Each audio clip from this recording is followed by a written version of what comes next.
Assalamualaikum warahmatullahi wabarakatuh. Alhamdulillahilladzi a'azzal islama bi'ulumil ulama wa a'azzal ummata binahdhatil ulama.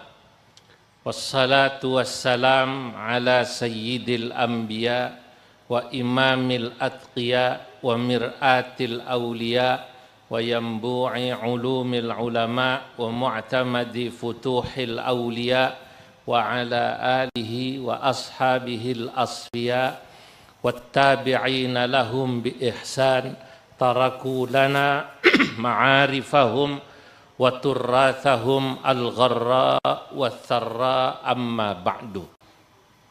Hadratal muhtaramin, para alim ulama, para masyayikh yang namanya sudah disebut sejak awal oleh penyambut pertama sampai terakhir, jadi saya tidak mengulangi untuk menyingkat waktu. Pada hari ini alhamdulillah saya berterima kasih diundang oleh panitia satu abad haul Syekhana Khalil Bangkalan pada acara seminar meniti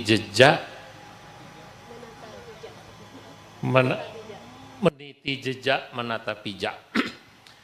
Dalam tor yang diberikan pada saya diminta berbicara tentang relasi Syekhona Khalil dengan Syekh Nawawi Al-Bantani. Ya, barangkali karena mungkin saya dianggap mewakili dari keluarga Banten. Secara khusus ya, memang saya pernah menyebut nama Syekhona Khalil dalam kitab yang saya tulis ketika saya menulis tarjamah atau biografi Syekh Nawawi Al-Bantani. Nah, ketika saya menyebut santri Syekh Nawawi Al-Bantani dari Jawa Timur, maka nomor satu yang saya tulis adalah Syekhona Khalil Al-Bangkalani. Bahkan dalam satu bait nazam saya katakan, dalam beberapa bait nazam, tapi Syekhona Khalil saya sebut dalam satu syair ini, Syaikhus syuyukhi lil adidil kurama yabruzu ba'dahu kibarul ulama. Syaikhus syuyukhi lil adidil kurama yabruzu ba'dahu kibarul ulama. Fattarmasiyu wal khalilu dzul athar wa asnawiyu man bihi jullu tabar. Panjang ini syairnya, cuman saya sebut nama Syekhona Khalil di sini. Ketika saya menyebut Syaikhus Syuyukh di sini, waktu itu saya katakan Syekh Nawawi itu maha guru di Mekah sana. Lil adidil kurama, bagi orang banyak yang mulia-mulia. Kalau di tanah Jawa Madura, syair ini bisa dipakai buat Syekhona Khalil. Syaikhus syuyukhi lil adidil kurama yabruzu ba'dahu kibarul ulama. Buat di tanah Jawa Madura, Syaikhus syuyukh adalah Syekhona Khalil Al-Bangkalani. Saya katakan karena nazam Fattarmasiyu wal khalilu dzul athar. Syekh Mahfud Termas dan Syekhona Khalil adalah orang yang memiliki pengaruh. Wa asnawiyu mambihi jullu' tabar, dan Syekh Asnawi yang orang menganggap beliau sebagai tokoh.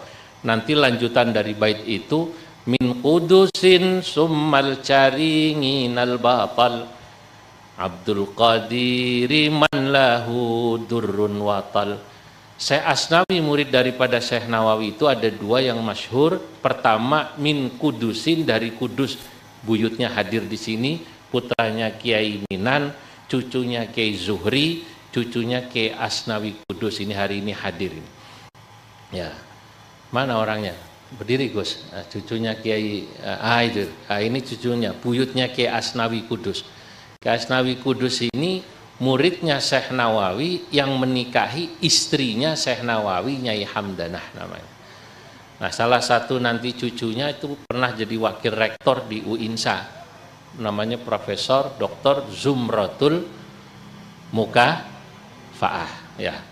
Nah, jadi saya berterima kasih kepada dzurriyyah Syekhona Khalil karena saya diundang di sini seperti keluarga, ya. Karena dianggap bagaimana saya bisa bercerita relasi hubungan Syekhona Khalil dengan Syekh Nawawi Al-Bantani, yang kedua-duanya menurut saya adalah tokoh besar yang tadi menjadi mahaguru daripada ulama-ulama Indonesia yang ada di Jawa maupun yang ada di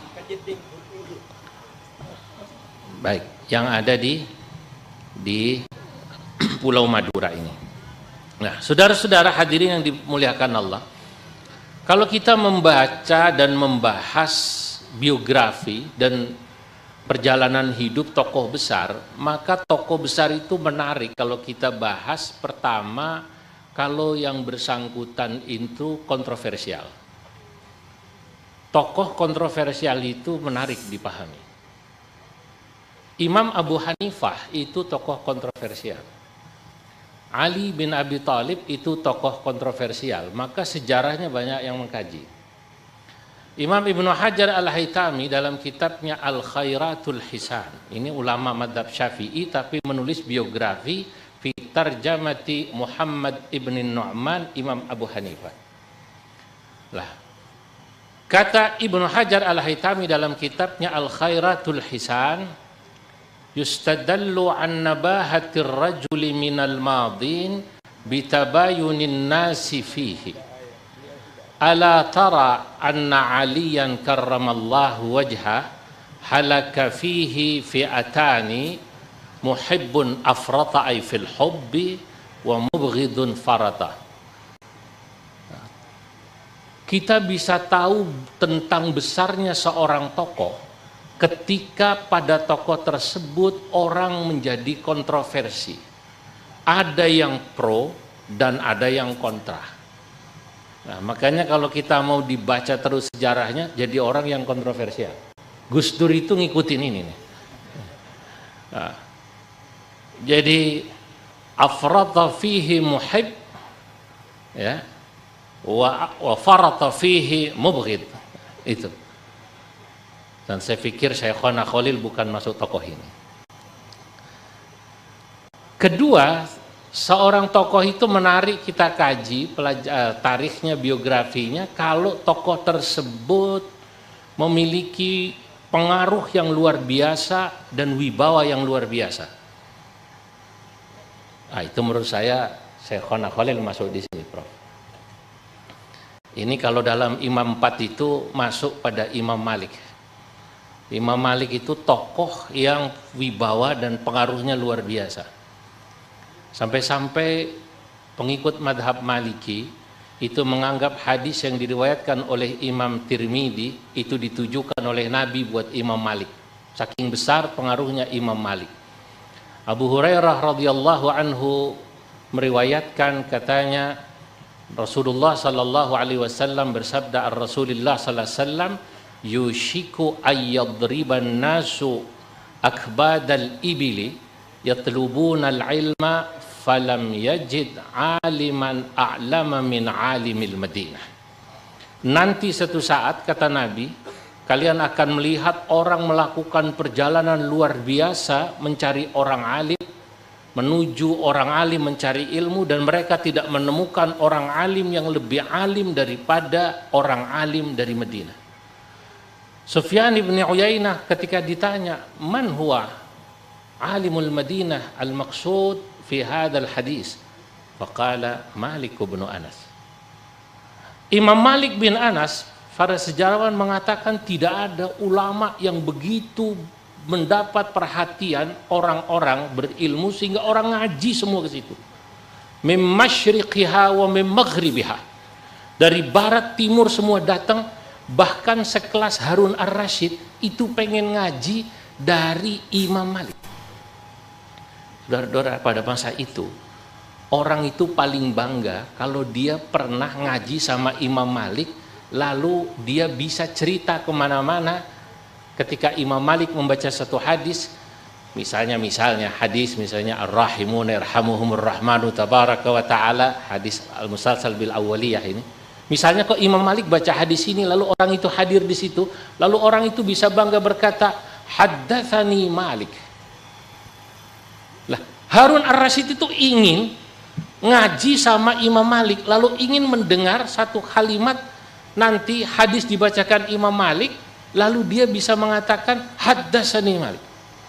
Saking inginnya Harun ar-Rasyid ngaji pada Imam Malik, maklum raja, dia kirim utusan ke Madinah, dia minta Imam Malik yang baca kitab Muwatta'nya ke Baghdad. Dikirim utusan, begitu sampai ke Baghdad, al-Imam Malik yakni rajulun aqil, Imam Malik orang yang sangat cerdas, dia paham iki raja ini pengen cerita kemana-mana, haddatsani Malik. Dulu itu kan orang bangga itu Pak, sama dua, dulu itu orang bangga kalau salaman sama orang alim, kalau sekarang orang bangga kalau ketemu selfie. Aku ketemu Pak Ki Zawawi Imran tadi ada yang selfie ya Bro. Nah, itu bangga sekarang. Kalau dulu bangganya salaman dan kemudian mendapatkan satu ilmu lalu bisa berkata haddatsani Malik. Apalagi selfie. Imam Malik ketika dikirimi utusan daripada Raja Harun ar-Rasyid menjawab lewat surat, yang suratnya dimulai dengan muqaddimah hamdalah salat salam, tapi isinya wa ba'du fa innal ilma yu'ta wa la ya'ti. Kata Imam Malik, begitu dibaca oleh Harun ar-Rasyid, ilmu itu didatangi bukan mendatangi. Harun ar-Rasyid tertegur.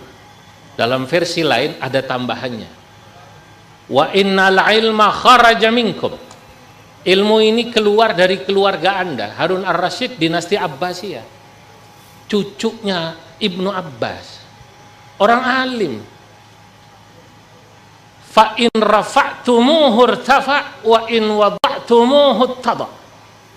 Ilmu itu khalifah, kalau Anda muliakan mulia, kalau Anda rendahkan rendah. Karena ilmu itu mulia, Anda kesini ngaji, jangan saya suruh datang. Itu saking wibawanya siapa? Imam Malik. Harun ar-Rasyid ngalah, dia anaknya menterinya berangkat ke Madinah ngaji sama Imam Malik. Kalau saya madhab Maliki, saya tidak datang ke Syekhona Khalil. Untungnya saya madhab Syafi'i. Kalau madhab saya madhab Maliki, saya tidak datang. Kata saya, Ra Usman, sampean yang datang ke rumah saya. Undang saja tidak datang sampai. Allahu Akbar. Untungnya sampean kenal saya madhab Syafi'i Pak. Kalau madhab Maliki saya tidak datang ini Pak. Datang itu Imam Malik.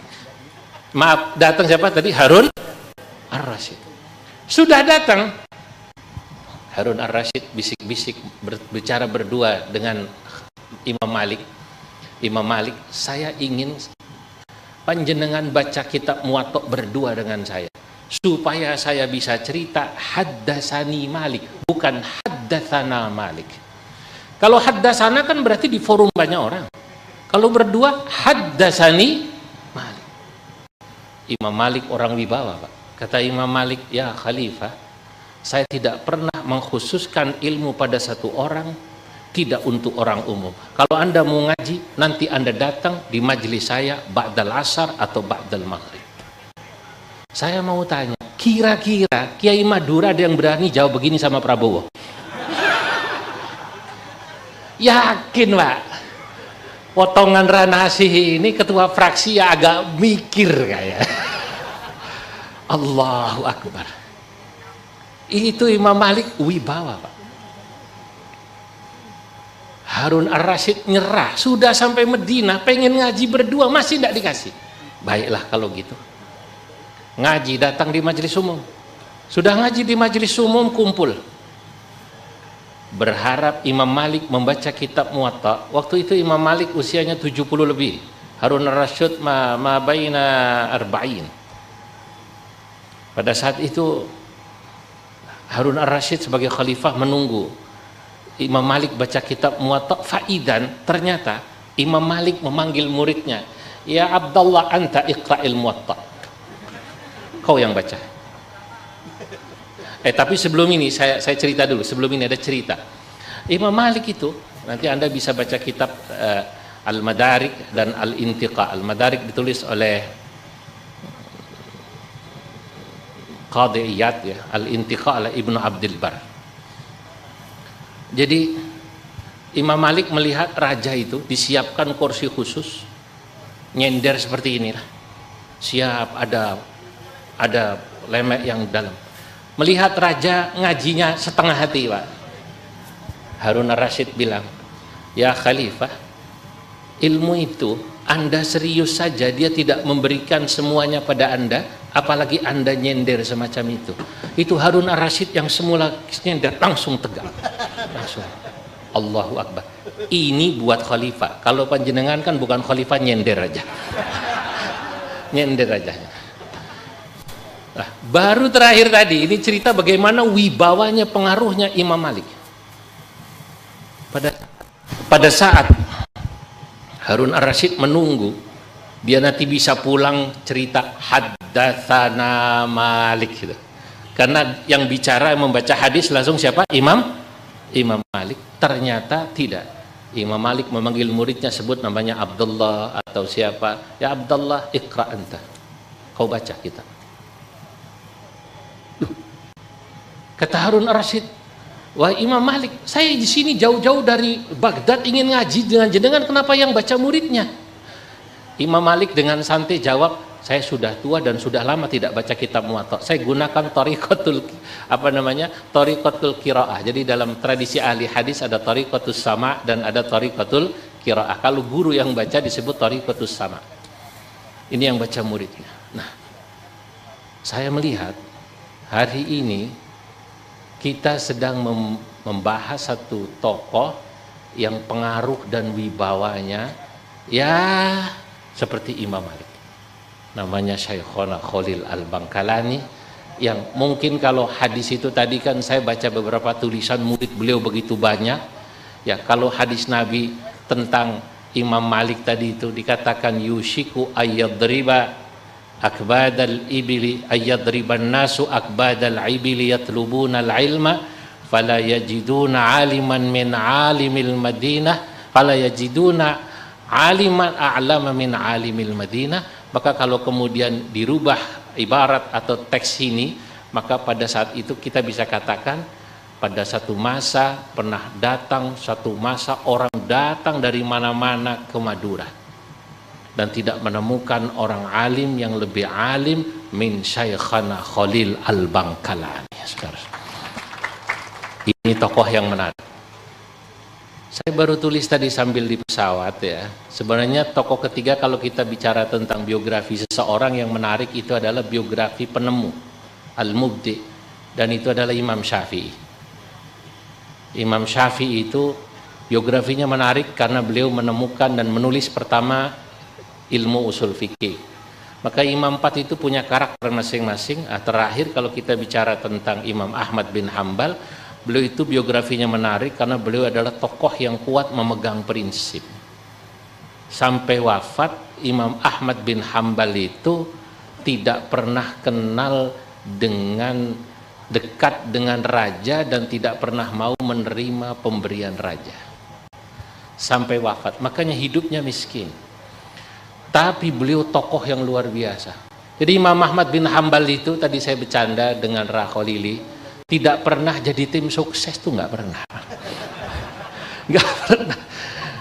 Nah, nggak pernah kenal pejabat jadi tim sukses tuh, nggak pernah.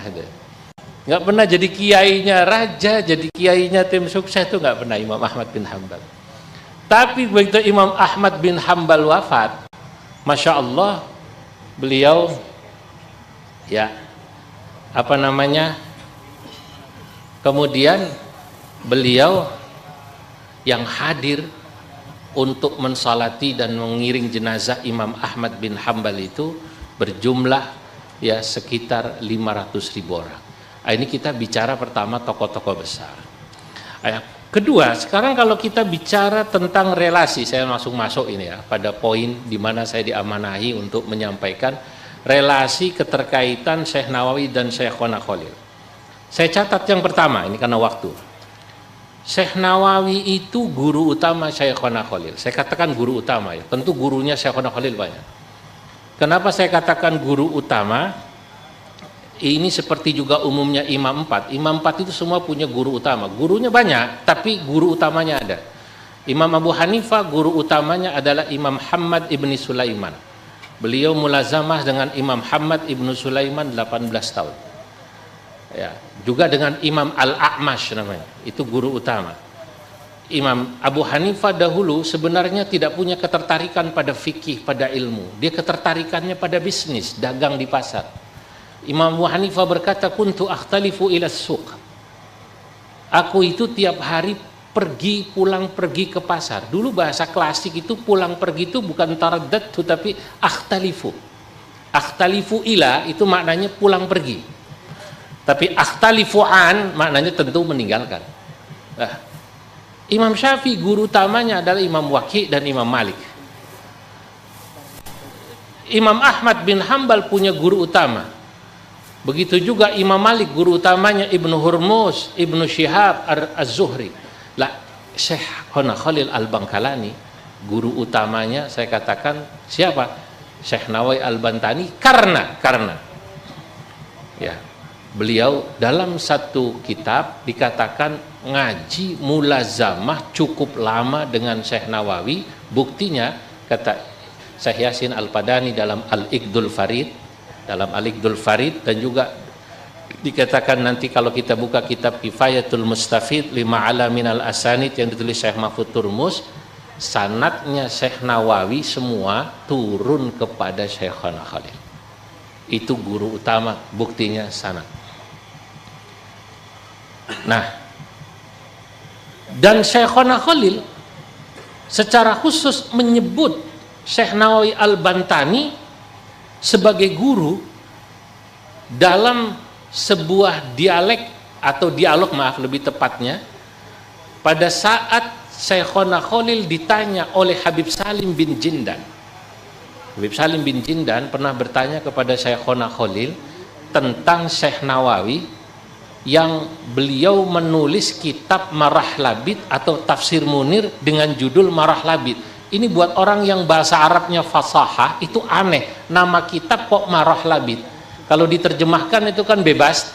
Marah Labid itu artinya atau Murah Labid kadang-kadang tempat musafir istirahat onta lalu kemudian makan rumput, kemudian yang naik ontanya santai istirahat, ngeteh, ngopi. Kalau sekarang itu Prof, Marah Labid atau Murah Labid itu diartikan rest area. Masa kitab judulnya rest area? Makanya Habib Salim bin Jindan, kakeknya Habib Ahmad bin Jindan yang nanti malam bicara ini, bertanya pada Syekhona Khalil. Kata Habib Salim bin Jindan, wa huwa fi nu'umati syababi, waktu Habib Salim bin Jindan ngaji ke sini, ke Martajasah ini atau ke Demangan ya, Demangan. Itu beliau masih muda, Habib Salim bin Jindan setelah dari Malang. Kemudian kemari. Beliau bertanya pada Syekhona Khalil. Kata Habib Salim bin Jindan, wahai Syekhana Khalil, Syekh Nawawi Al-Bantani ma'a fasahatihi wa balaghatihi qad samma kitabahu bismin gharib.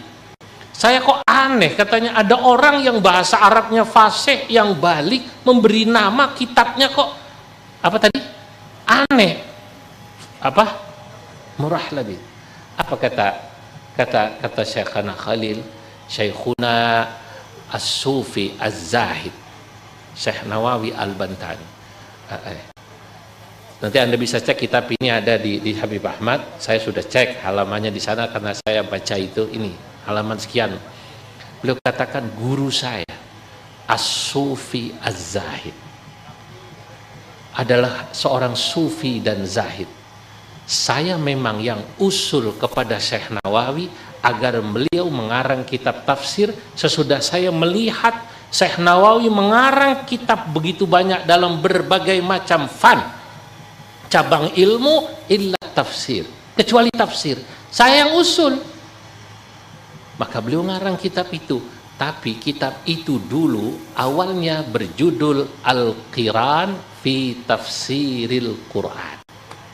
Tapi kemudian di akhir dikasih nama Marah Labid sesuai dengan selesainya penanggalan kitab itu. Misalnya selesai bulan Syawal atau bulan Rajab, saya lupa, nanti bisa dicek tanggal sekian hari apa, itu angka-angkanya kalau dijumlah jadilah kalimat Murah Labid. Karena kita dulu belajar abajadun hawazun hatoyakun lamanun. Maka kalau kita baca Muqaddimah Tafsir Munir atau Murah Labid, maka saya ingin katakan begitu dekatnya hubungan Syekh Nawawi dengan Syekhona Khalil. Syekhona Khalil menganggap Syekh Nawawi gurunya karena lebih tua. Bahkan kalau kita lihat tanggal kelahiran, ya, tahun kelahiran, Syekh Nawawi 1813. Syekhona Khalil 1835. Berapa tahun bedanya? 22 tahun. Dan Syekhona Khalil mondok lama dulu, Pak, di Jawa Madura. Begitu sudah alim baru ke Mekah. Bi khilafi Syekh Nawawi. Syekh Nawawi tidak. Syekh Nawawi mondoknya di Jawa itu hanya 2 tempat di Pulau Jawa. Satu di Serang, kemarin saya dari sana, di Lopang, itu kakak dari ibu Syekh Nawawi namanya Syekh Sahal. Kedua dari Purwakarta. Hanya 2 tempat, umur 15 tahun Syekh Nawawi ke Makkah. Nah, maka ada cerita menarik, walaupun umur beliau ini beda 22 tahun, Syekh Nawawi ketika Syekhona Khalil berangkat ke Mekah umur 20-an, persis ya? Berapa Lora? 20 berapa? Hah? Itu yang pertama. Yang sudah kedua yang alim 26, sudah alim itu 26, Syekh Nawawi sudah umurnya hampir 50, 40 sekian. Ada cerita, ini cerita, saya nggak dapat kitabnya, tapi ini cerita dari mulut. Syekhona Khalil itu senang diskusi, debat. Di Mekah itu semua orang santri senior diajak debat, kalah dengan Syekh Nawawi. Dikerjain sama santri Mekah. Sekarang kau ajak debat, itu si pula. Orangnya kecil, Syekh Nawawi itu kecil. Bajunya tidak menunjukkan baju ulama besar. Wa anna al-madharahul khariji la yaliqu bimakanatihil ilmiyah. Sanok Hugronya menggambarkan pakaian Syekh Nawawi itu tampilan luarnya tidak menunjukkan beliau ini ulama besar. Sederhana, Pak, nggak pernah pakai apa itu gamis seperti ulama, enggak, sederhana. Diajak debat, begitu ngajak debat Syekh Nawawi, Syekhona Khalil kalah. Siapa yang cerita ini? Yang cerita Kiai Thaifur Mawardi pada saya. Kiai Thaifur Mawardi an syekh min syekh, dari gurunya, dari siapa? Sayyid Muhammad. Sayyid Muhammad dari abahnya Sayyid Alawi, Sayyid Alawi dari abahnya Sayyid Abbas. Kemarin saya bertemu Sayyid Ahmad, saya ceritakan cerita ini pada beliau. Masya Allah, lah iya, cerita siapa? Kiai Thaifur. Disitulah awal mulazamah cukup lama antara Syekhona Khalil dengan Syekh Nawawi. Begitu berkenalan namanya Syekh Nawawi, barulah Syekhona Khalil berkata, Masya Allah, nama ini sudah saya dengar lama, tapi saya baru berketemu. Lah, 2 orang ini, menurut Kiai Thaifur Mawardi, ini boleh dicatat, adalah tokoh ulama Indonesia dan Jawa yang merubah perspektif pandangan orang Timur Tengah, Hijaz terhadap orang Jawa secara umum. Dulu, kata Kiai Thaifur Mawardi, dari Syed Muhammad, ini cerita sama persis, diceritakan pada saya. Dulu orang Timur Tengah itu menganggap, mohon maaf, kita ini orang Jawa secara umum itu dianggapnya ya warga Jawa ini keilmuannya level, saya menyebutnya level 3, Pak. Belum level 2. Level 1 itu kan Mesir, Timur Tengah. Level 2 itu Pakistan, India yang alim-alim. Kita ini level 3. Maka dulu ada sebutan, kata Syekh Muhammad pada masa Syekh Nawawi dan Syekhona Khalil di Mekah itu sebutan, ini tolong jangan dibawa ke ke apa namanya? Ke sesuatu yang membuat sekarang ini jadi rame ya. Jangan diviralkan. Ya. Ada sebutan dulu Jawa Bakor. Jawa sapi. Karena dianggap orang Jawa itu tidak alim. Yang bahasa Arab ya asal ngomong asal. Sering saya guyonin buat ceramah di masyarakat umum itu loh. Yang kalau keluar dari masjid ditawari kudungan, sorban, haji, Siti Ramlah, Siti apa? Rahmah, khamsa real. Dia jawab mau bilang 2 real salah. Rok'ataini wan. Maksudnya rial ini gitu. Pak Kiai. Nah, baik. Begitu ada Syekhana Khalil, Syekh Nawawi mengarang kitab, termasuk nanti Syekh Mahfud Termas dan ulama-ulama lain, orang Makkah dan sekitarnya merubah pandangannya, mulai itu hormat pada orang Jawa. Ternyata orang Jawa ada yang alim seperti Syekh Nawawi Al-Bantani, Syekh Mahfud Termas, Syekhana Khalil dan lain-lain.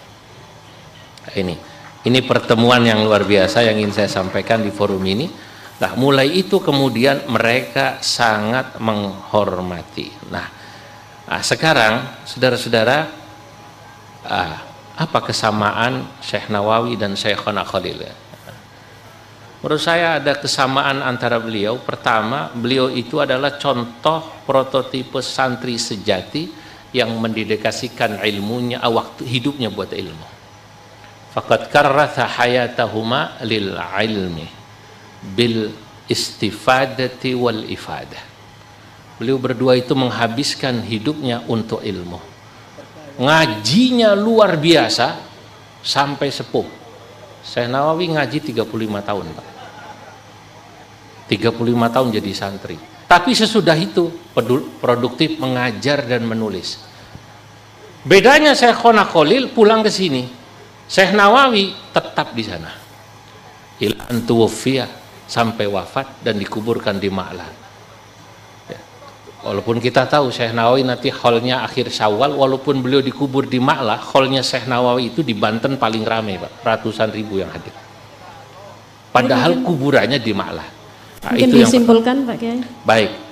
Kedua, beliau berdua ini adalah orang-orang yang kesimpulan saya ya singkat, yang senang melihat ada orang alim itu maju. Nah, ini yang mahal. Sekarang kan kadang-kadang ada orang punya sifat hasud kalau melihat orang lain alim maju. Keduanya tidak. Buktinya, Syekh Nawawi dulu. Syekh Nawawi itu ketika muridnya yang namanya Syekh Hasan Mustafa bin Utsman Al-Qaruti, muridnya disuruh menulis kitab dan beliau mensyarahi kitab muridnya. Syekhona Khalil melakukan hal yang sama. Semua muridnya, Ki Hashim Asy'ari, Ki Hasan Genggong diminta bikin pondok, termasuk di Buduran itu Al-Khazini, dan semua muridnya dikasih tazkiyah, rekomendasi agar murid-murid Syekhona Khalil yang lain mondok sana, ngaji sama Ki Hashim Asy'ari, ngaji sama Ki Hasan Genggong, ngaji sama Buduran, ngaji ke Lirboyo dan ngaji kemana-mana, sehingga muridnya semua maju-maju. Dan begitulah menurut saya sedekah itu tidak harus dalam berupa uang, sedekah itu juga adalah berupa ilmu pengetahuan, dan itulah luar biasa termasuk dukungan ini. Masih banyak sebenarnya, setidaknya 2 lagi yang terakhir ya. Apa ya yang saya ingin sampaikan di forum ini, kelebihan daripada keduanya pemikirannya, keilmuannya diikuti orang sesudahnya. Jadi jejaknya itu diikuti. Kalau Syekh Nawawi secara khusus pemikiran tentang Ahlus Sunnah wal Jamaahnya, tentang nasionalisme tadi, hubbul watan minal iman, nanti kita bisa cek, itu diikuti lewat murid-muridnya, mendirikan madrasah, melakukan perjuangan melawan Belanda, sehingga saya katakan wa minhum man assasal madrasata wa harrakal kifaha wal hurriyata. Di antara murid-murid Syekh Nawawi membangun pesantren, madrasah, wa harrakal kifaha wal hurriyata, dan melakukan perlawanan pada penjajah Belanda, yakni nasionalisme. Ini dua-duanya dilanjutkan.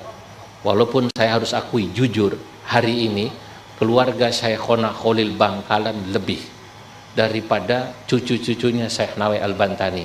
Hari Senin kemarin saya duduk lama dengan Kiai Ma'ruf Amin. Nanti malam beliau kemari kan, saya ngobrol bersama sampai makan malam. Saya itu katakan, Abah nanti datang ke Syekhona Khalil, datang. Saya datang siangnya. Saya katakan secara umum saya iri pada keluarga Syekhona Khalil. Saya tahu cucu-cucu Syekhana Khalil ini Masya Allah penulis-penulis produktif, ngarang kitab. Ya, yang terjun ke politik ada, radasi ada. Tapi yang bagian nulis kitab ada gitu. Nah cucu-cucunya Syekh Nawawi ini Masya Allah kalah ini. Nah ini saya ghibtah, iri saya katakan di sini. Masya Allah, andai kata jejak daripada Syekh Nawawi dilanjutkan oleh cucu-cucunya pasti akan luar biasa. Seperti cucu-cucu daripada Syekhana Khalil membuat lajnah turas Syekhana Khalil, dan ini belum dilakukan oleh cucu-cucu Syekh Nawawi Al-Bantani. Baik, itulah karena apa? Karena pemikiran seorang tokoh akan tetap besar manakala ada orang yang melanjutkannya. Orang sebesar apapun, sealim apapun, tadi jejak-jejak akliyahnya kalau tidak dilanjutkan habis. Orang kalau cuma cerita keramat, saya dalam kitab yang saya tulis saya luruskan. Orang menceritakan keramatnya Syekh Nawawi berlebihan. Apa itu? Anda pernah dengar ya cerita Syekh Nawawi ketika ke Mesir bedah kitab Marah Labid, kemudian katanya beliau memanggil muridnya, kamu nanti ngaku sebagai Nawawi ya, nanti kamu bilang saya muridmu. Kalau kamu nanti ditanya, kamu cukup jawab, kalau ini cukup yang jawab murid saya. Cerita ini terkenal kan? Saya katakan cerita itu tidak benar. Dongeng ini enak Pak didengarkan, tapi saya katakan cerita itu tidak benar. Kenapa? Orang sealim, sesufi, sezuhud Syekh Nawawi tidak mungkin ngajarin muridnya bohong. Ahli hadis tidak akan mengajarkan muridnya bohong. Betul apa tidak? Ini akal. Ya, lah Syekh Nawawi, alhamdulillah kitabnya dibaca di seluruh pesantren. Itu dikatakan Martin van Brunesen.